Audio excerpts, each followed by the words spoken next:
इसी उपलक्ष्य में कल एक गुप्त सूचना प्राप्त हुई थी। उसमें एक स्पेशल टीम का गठन किया गया और टीम ने छापेमारी की। छापेमारी में पलासी थाना अंतर्गत बनकट्टा चौक पर चंदन गोस्वामी के मिठाई की दुकान पर 4 अभियुक्तों को अरेस्ट किया गया। इनके पास से 308 ग्राम स्मैक बरामद किया गया। ये सब स्मैक के कारोबारी हैं और जो बरामद स्मैक है उसकी लगभग जो कीमत है वो 30 लाख है मार्केट में।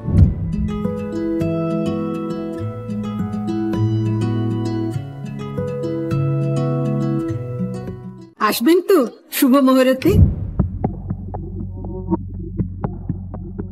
30 লক্ষ টাকা স্মাক সহ 4 জনকে গ্রেপ্তার করল পুলিশ। বুধবার রাতে ঘটনাটি ঘটে বিহারের আরারিয়ার নেপাল সীমান্তের পলাশী থানা এলাকার বনখট্টা চকে। ধৃতদের থেকে 305 গ্রাম স্মাক সহ প্রায় 54,000 টাকা, 4টি মোবাইল ও 2টি বাইক বাজেয়াপ্ত করা হয়েছে।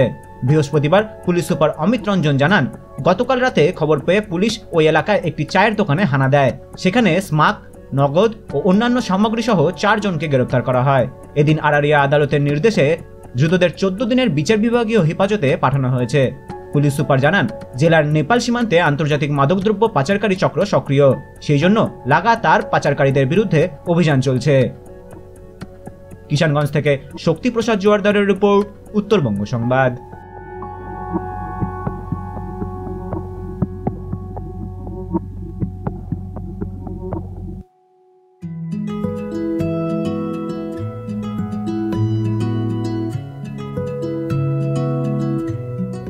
আসবেন তো শুভ মুহূর্তে।